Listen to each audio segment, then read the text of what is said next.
हम लोग current affairs के प्रैक्टिस सेट कर रहे हैं। आज करंट अफेयर्स के कुछ बहुत ही महत्वपूर्ण टॉपिक से प्रश्न लिए गए हैं।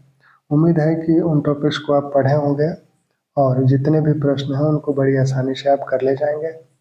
पहला प्रश्न है, उच्च शैक्षिक संस्थानों से संबंधित इंडिया रैंकिंग 2024 के संदर्भ में असत्य कथन को चिन्हित कीजिए। इंडिया रैंकिंग 2024 के संदर्भ में असत्य कथन को चिन्हित करना है। पहला कथन है, इस बार इसमें 4 नई श्रेणियां शामिल की गई हैं। दूसरा कथन है, समग्र श्रेणी में आईआईटी मद्रास का प्रथम स्थान है। तीसरा कथन है, विश्वविद्यालय श्रेणी में जवाहरलाल नेहरू विश्वविद्यालय का प्रथम स्थान है। चौथा कथन है, उपर्युक्त में से एक से अधिक। पांचवा कथन है, उपर्युक्त में से कोई नहीं। तो इसमें कौन सा गलत है? तो इस बार इस श्रेणी में, इस रैंकिंग में 4 नई श्रेणियां शामिल की गई हैं। पहला कथन कह रहा है, जबकि 4 नहीं बल्कि 3 नई श्रेणियां शामिल की गई हैं, तो पहला कथन गलत हो गया। दूसरा, समग्र श्रेणी में आईआईटी मद्रास प्रथम स्थान पे है, बिल्कुल सही कथन है। तीसरा, विश्वविद्यालय श्रेणी में जवाहरलाल नेहरू विश्वविद्यालय का प्रथम स्थान है, गलत है। प्रथम स्थान भारतीय विज्ञान संस्थान बेंगलुरु का है विश्वविद्यालय श्रेणी में। तो 2 कथन गलत हो गए, क और ग, इसलिए घ आंसर सही होगा। विश्वविद्यालय श्रेणी में जो प्रथम स्थान है वो है भारतीय विज्ञान संस्थान बेंगलुरु।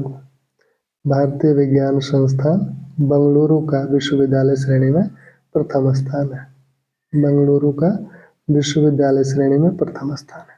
ठीक, यह जो उच्च शैक्षिक संस्थानों से संबंधित इंडिया रैंकिंग है, यह केंद्रीय शिक्षा मंत्रालय के अंतर्गत NIRF यानी NIRF national institutional ranking framework के तहत जारी किया जाता है। इसमें इस बार 3 नई श्रेणियां शामिल की गई हैं। कुल 8 श्रेणियां इसमें है। कुल 8 श्रेणियों में यह रैंकिंग जारी की गई है, जिसमें से 3 नई है। 3 नई श्रेणियां कौन कौन सी हैं? एक तो राज्य सार्वजनिक विश्वविद्यालय,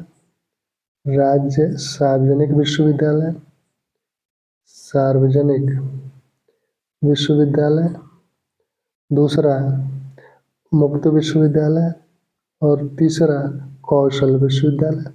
ये 3 नई श्रेणियां इस बार इसमें शामिल की गई हैं। तो ये भी पूछा जा सकता है कि निम्न में से कौन सी श्रेणी इसमें शामिल नहीं की गई है। तो राज्य सार्वजनिक विश्वविद्यालय, मुक्त विश्वविद्यालय और कौशल विश्वविद्यालय, ये 3 नई श्रेणियां इस रैंकिंग में इस बार शामिल की गई हैं। सबसे पहले 2016 में ये रैंकिंग जारी की गई थी। यह इस बार 2024 वाली जो रैंकिंग है वो 9वीं है। 9वां बार ये जारी हुआ है 2024 में। 2016 में पहली बार ये रैंकिंग जारी की गई थी। समग्र श्रेणी के जो 3 स्थान है ऊपर के, समग्र श्रेणी में जो 3 स्थान है उसमें एक तो आईआईटी मद्रास है पहला स्थान। दूसरा स्थान है भारतीय विज्ञान संस्थान बेंगलुरु का, जो कि विश्वविद्यालय श्रेणी में भी पहला स्थान पे है, भारतीय विज्ञान संस्थान बेंगलुरु का। और तीसरा स्थान है आईआईटी बॉम्बे का। तीसरा स्थान है आईआईटी बॉम्बे का। तो ये 3 समग्र श्रेणी में ये जो 3 स्थान है ऊपर के, जिसमें पहला स्थान है आईआईटी मद्रास का, दूसरा है भारतीय विज्ञान संस्थान बेंगलुरु का, तीसरा है आईआईटी बॉम्बे का।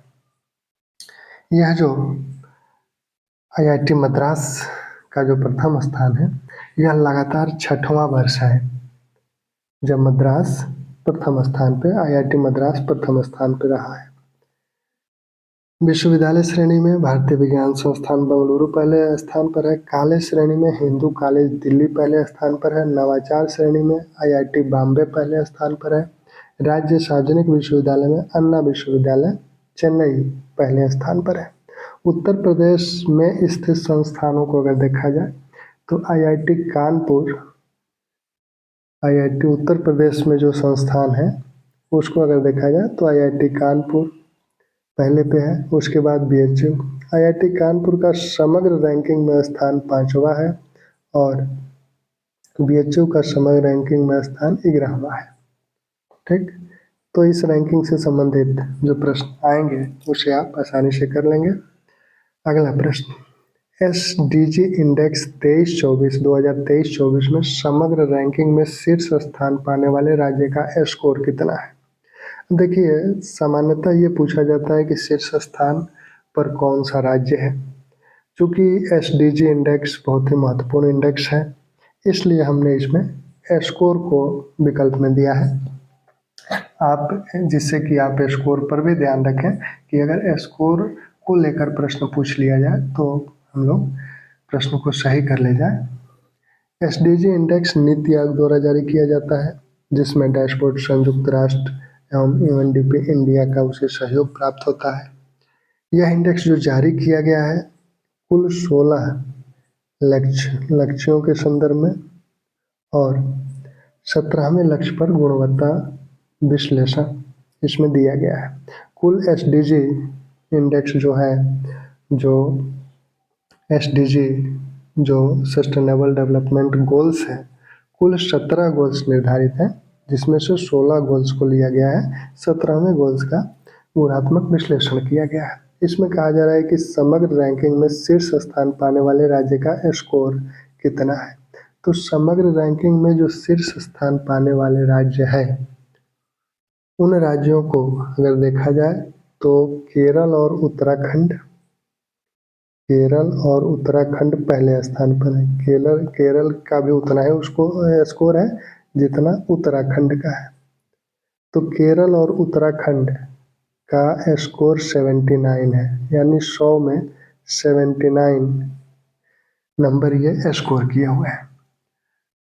तो ये ख विकल्प इसका सही होगा। केरल और उत्तराखंड समग्र रैंकिंग में पहले स्थान पर है, क्योंकि दोनों का स्कोर 79 है। तो 79 आंसर सही हो गया। अब इस रिपोर्ट से संबंधित कुछ चीज़ें हम लोग देख लें कि सबसे समग्र रैंकिंग के जो 3 स्थान है, समग्र रैंकिंग के जो 3 ऊपर के स्थान है, उसमें पहला स्थान तो केरल और उत्तराखंड का है। केरल और उत्तराखंड का उसको हम लोगों ने देख ही लिया। केरल और उत्तराखंड दोनों पहले स्थान पर है। दूसरे स्थान पर तमिलनाडु है जिसका स्कोर 78 है। और तीसरे स्थान पर गोवा और हिमाचल प्रदेश दोनों है। गोवा और हिमाचल प्रदेश, क्योंकि दोनों का स्कोर 77 है। हिमाचल प्रदेश, ठीक। तो पहले स्थान पर केरल और उत्तराखंड, दूसरे स्थान पर तमिलनाडु, तीसरे स्थान पर गोवा और हिमाचल प्रदेश साथ साथ है, क्योंकि उनका स्कोर बराबर है। अब सबसे कम स्कोर किसका है समग्र रैंकिंग में? तो सबसे कम स्कोर बिहार का है, फिर झारखंड का है। सबसे कम स्कोर में बिहार है, फिर झारखंड है, फिर नागालैंड और मेघालय दोनों का बराबर स्कोर है।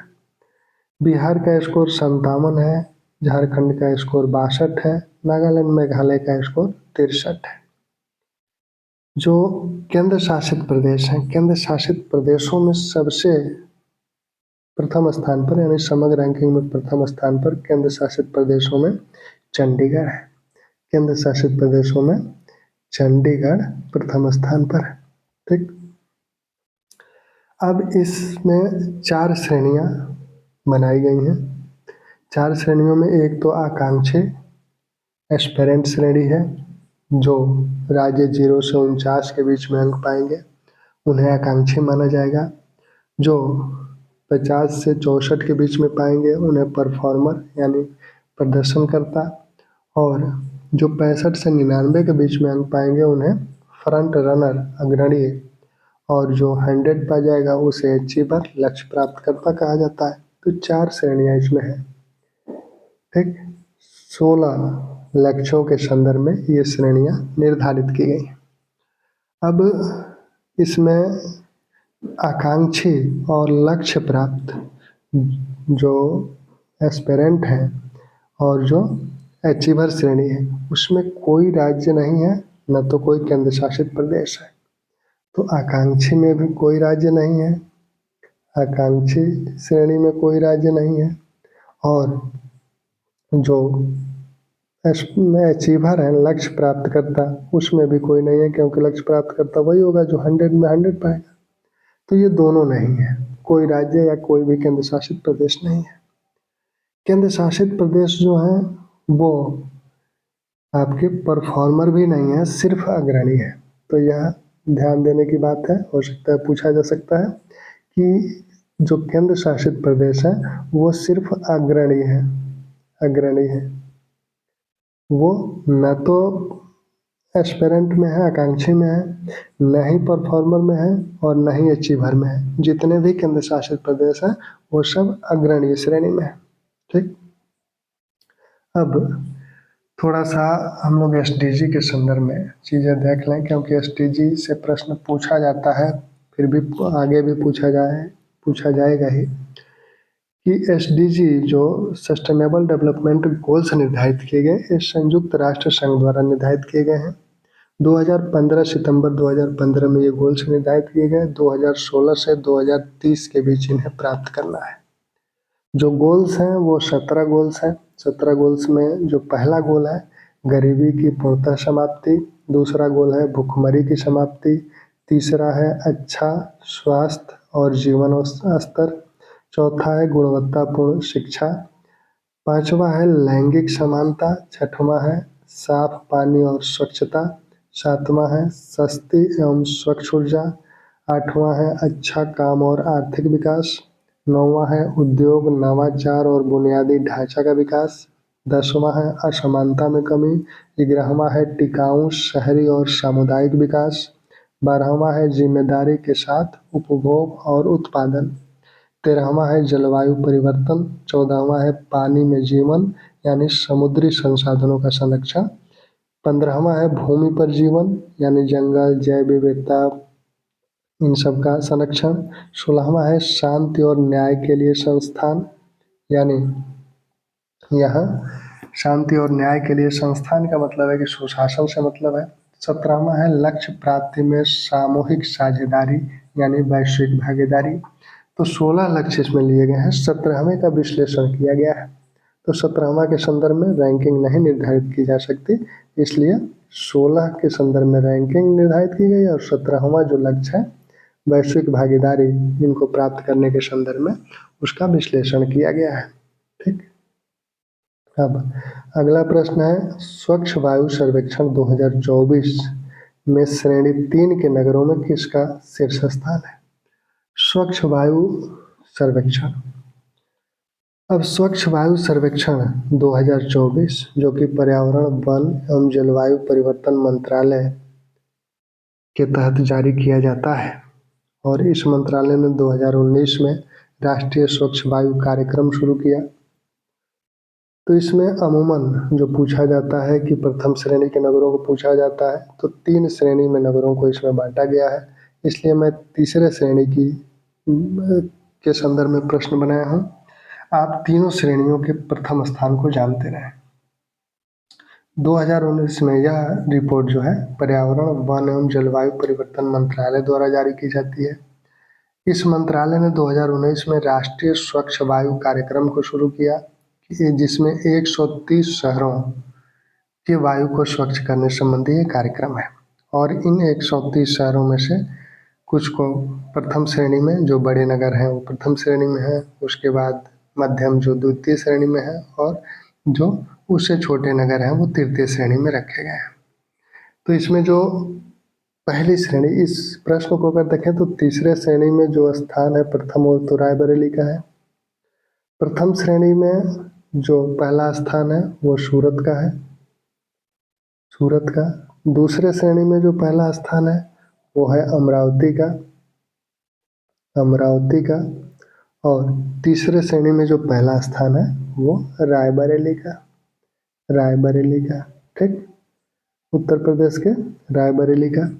उत्तर प्रदेश में जो शहर है उसमें उत्तर प्रदेश के शहरों में जो प्रथम श्रेणी के शहर है वो आगरा उत्तर प्रदेश के शहरों में पहले स्थान पर है, प्रथम श्रेणी के शहरों में पहले स्थान पे है।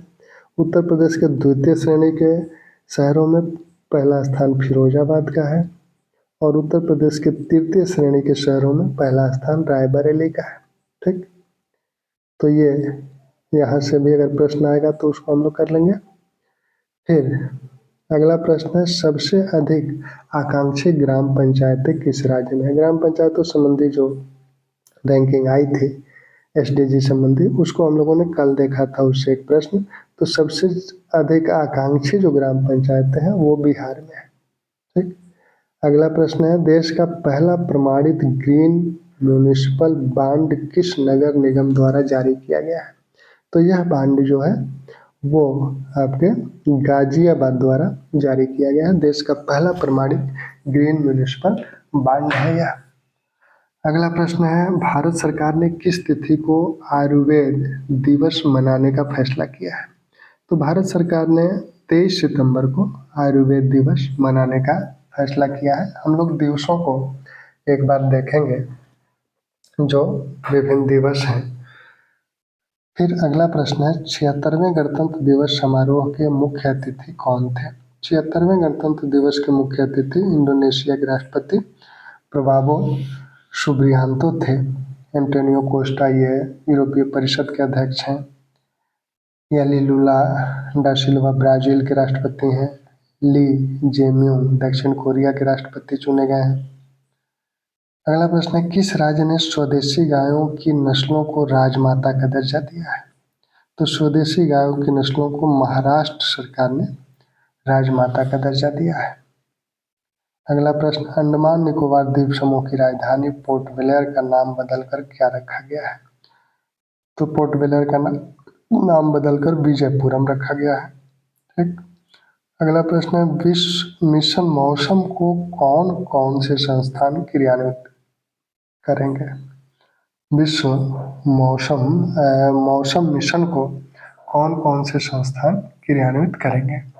तो जो मिशन मौसम शुरू किया गया है, यह जलवायु संबंधी विज्ञान अनुसंधान और सेवाओं को बढ़ावा देने के लिए शुरू किया गया है। इसको क्रियान्वित करने के संदर्भ में 3 संस्थान हैं।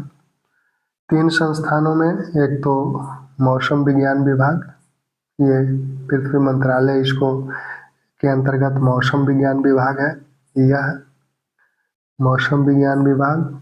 और दूसरा भारतीय उष्णदेशीय मौसम विज्ञान संस्थान, ये भी इसके क्रियान्वयन में शामिल है। तीसरा राष्ट्रीय मध्यम अवधि मौसम पूर्वानुमान केंद्र, यह भी इसमें शामिल है, यानी उपयुक्त सभी इसका विकल्प है। ये जो भारतीय उष्णदेशीय मौसम विज्ञान संस्थान है, यह पुणे में इसका मुख्यालय है। इसका मुख्यालय पुणे में है। और जो राष्ट्रीय मध्यम अवधि मौसम विज्ञान केंद्र है, इसका मुख्यालय नोएडा में है। ठीक, तो करंट अफेयर्स से कुछ प्रश्न थे, 8-10 प्रश्न थे। आगे हम प्रश्नों को बढ़ाएंगे। ठीक।